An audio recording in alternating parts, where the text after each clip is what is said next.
This is a Sports Catastrophe production. Hey there, Heather, ho there, it's Jeff Cutastrophe. Welcome to another Sports Catastrophe on this day.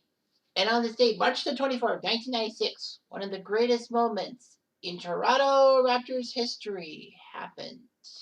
Yes, the Toronto Raptors shocked the world by beating the Chicago Bulls in the 96 season. But you'd be thinking to yourself, that's nothing special. Well, so much context to get through. So here we go.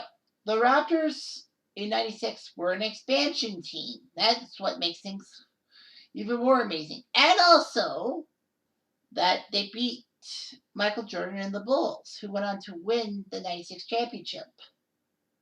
So an expansion team beating the team that would win the title is one thing. But here's more context. So the Toronto Raptors were born in 1993 as the NBA decided to go to Canada because Canada finally started to understand the NBA. So for two cities, Toronto and Vancouver, they would get NBA franchises in the 95 season, making the NBA a 29-team season. Why they had an odd number of teams, I don't know. But anyway, Toronto had Isaiah Thomas on board to help them out. What more do you want? Anyway, so Isaiah Thomas aside, the Raptors went through an expansion draft. They had B.J. Armstrong, a strong player for the Chicago Bulls, but he didn't want to play for an expansion team, so the Raptors traded him to Golden State. Anyway, Toronto drafted fine. And then it was the entry draft that got everyone's attention. The Raptors and Grizzlies were forced to pick lower than they normally would. The first 6 picks would go to current teams, and then the Raptors and Grizzlies would have a coin flip to decide who gets the next pick. Vancouver, if memory serves me right, got the pick. So they took Big Country Bryant Reese from Oklahoma State, who was pretty good for Oklahoma State in their charge towards the Final Four in '95. So, ironically enough, the Skydome would host the '95 entry draft, and the fans wanted Ed. We want Ed. We want Ed. Ed. No, it's not Head. It's Ed. Because Ed O'Banion was the NCAA most valuable player of the tournament, or what they call the most outstanding player. Anyway, O'Banion helped UCLA break a long drought of winning a title. The 95 Bruins were the first team in 20 years in UCLA history to get a title, and that was after John Wooden retired. So anyway, the Raptors aside. So the Raptors had to pick, and they decided to go for this David Stoudemire, a great guard from Arizona. The fans were pissed. The next pick went to New Jersey, and the Nets took Ed O'Banion. So the Raptor fans were upset that they didn't take Ed O'Banion. You know, the draft is a crapshoot sometimes. So the Raptors played their first ever game in 1995 against who? Yes, those New Jersey Nets, and they would face Ed O'Banion. Damon Stoudemire would make Raptor fans eat their words and their boos at the draft, as Stoudemire was just Captain Raptor for a while until he got traded to Portland in '98. Ed O'Banion, nobody. He was nothing. So anyway, the Raptors had expansion wills. Well, first year wills. Everyone has those. No big deal. So the Raptors were plodding along, and along. And then on a fateful Sunday afternoon, in front of 38,000 fans at the Skydome, and people forgot that the Skydome actually hosted the NBA for the Raptors before they moved to the Air Canada Centre in 1999. Of course, rumors were circulating that the Raptors at least were going to get different arenas to play their respective sports. But after some financial problems, the Raptors were, and the fact that Maple Leaf Sports Entertainment bought the Raptors, they said, hey, why don't we just have a shared venue? Fine, I guess. And they've been sharing the Air Canada Centre. I mean, the Scotiabank Centre ever since. Fuck that sentiment. I still gotta call it the Air Canada Centre. Regardless, the Raptors would play in a cavernous baseball stadium for their basketball. Well, they would have no major issues. I mean, what other events happen at the Skydome between November and March? Well, the Blue Jays would have had to reschedule some baseball games. All that. The Raptors did play some games at Maple Leaf Gardens too, which is iconic. I mean, the Skydome hosted many games in the hosted the championship of the 1994 World Basketball Championships. And also Maple Leaf Gardens hosted some games in that 94 tournament. And also, the Buffalo Braves played games at Maple Leaf Gardens. Weird. Anyhow, so the Raptors were an expansion team. They had some good players. Tony Massenberg, Sharon Wright, Doug Christie, Sean Tabak, Alvin Robertson, Sue, and of course Damon Stoudemire. They were up against the Chicago Bulls, who were rampaging through the NBA. It was hard pressed and all that.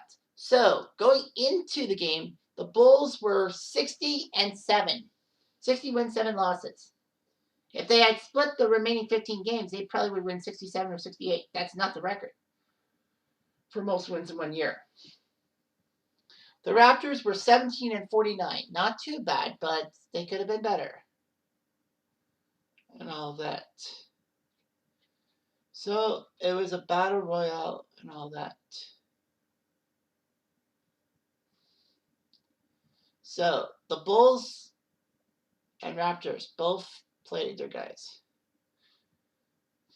The funny thing is the Raptors only played 7 players during that game and the Bulls played 5. So that was weird. Anyway, these starters. The starters were, the Bulls had Tony Kukoc, great guy from Croatia. Scottie Pippen, the man from Central Arkansas who Seattle picked and then decided to trade to Chicago for Olden Polynice. Michael Jordan, obviously, Michael Jordan. Ron Harper, decent guy, underrated in a sense. And Bill Wennington, the pride of Canada, who played for St. John's in the NBA. St. John's from New York State, not St. John's, Newfoundland. They didn't have a team. The Raptors had Tracy Murray, David Stoudemire, Oliver Miller, another Hog Zooey, Carlos Rogers, and Alvin Robertson would start. Doug Christie and Sean Tabak would come off the bench. But those were the only guys. Toronto only used 2 reserves. The Bulls would use 5 reserves. Steve Kerr, surprised that Steve Kerr was, for how good he seems to be, he was a bench player. John Sally, who ironically was a Raptor and then decided to leave. Judd Buechler, Dickie Simpkins, and Randy Brown. It's funny how a guy like Dickie Simpkins can be in the on an NBA winning team. Sorry, but that's the way I am. So anyway, it was a nip and tuck affair. The Raptors had a 5-point lead after 1 quarter and had to cut to 2 at halftime.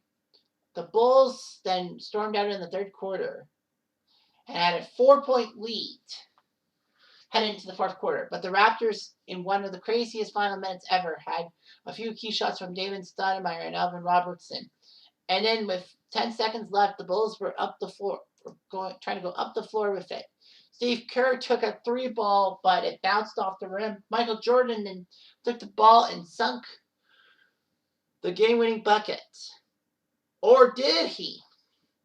Replays would show that no, he got the ball off after the clock hit 0. So guess what? Basket doesn't count. Raptors win 109-108. It was shocking. The Raptors had just sunk the Bulls. They had beaten Michael Jordan in their inaugural year in a stadium that's not really meant for basketball, more for baseball, obviously. And the fact that all of Canada was able to see it because it was a Sunday afternoon game that CTV broadcast coast to coast. And Rod Black on the play-by-play was amazing, saying that they had beaten the Bulls, they had beaten Michael. So that was amazing. However, that loss actually did invigorate the Bulls as they went 12-2 the rest of the way after that Raptors debacle to win 72 games and only lose 10. That would be the record until the Warriors in 2016 broke it with 73 regular season wins. But The 96 Bulls are the best team around because they won the NBA title, unlike their counterparts 20 years later, that being the Warriors. The 96 Bulls won that. They were dominant. Seattle gave them a good show and lost in 6 games. But you couldn't stop the Bulls, especially with the fact that Michael Jordan won his first title without his dad, who died in a senseless shooting in 1993. And that on Father's Day, the Bulls won the title, and Michael Jordan really wept when he had the title, that Larry O'Brien trophy, in his hands. Who wouldn't? But yeah, the Raptors had their day. It was shocking. The biggest win in Raptors history, and probably the best Raptors moment in history, until Vince Carter came along and put the slam dunk contest on its head in 2000. I did a video on that. The Raptors would not win a playoff series until 2001 when they took down the Knicks and should have been the Sixers.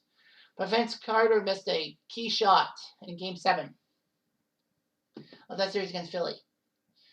Ironically, 18 years later, there was a Game 7 shot attempt to win the game against the Sixers for the Raptors. And guess who got it? Kawhi. He put it through. The Raptors went on to win the NBA title. So yeah, the Raptors, that was their high point in a franchise known for their chokery. But 2019 proved that they can make it with the big boys. And that's all I'm going to say about that. Anyway, I'm Jeff Diamond. Adieu.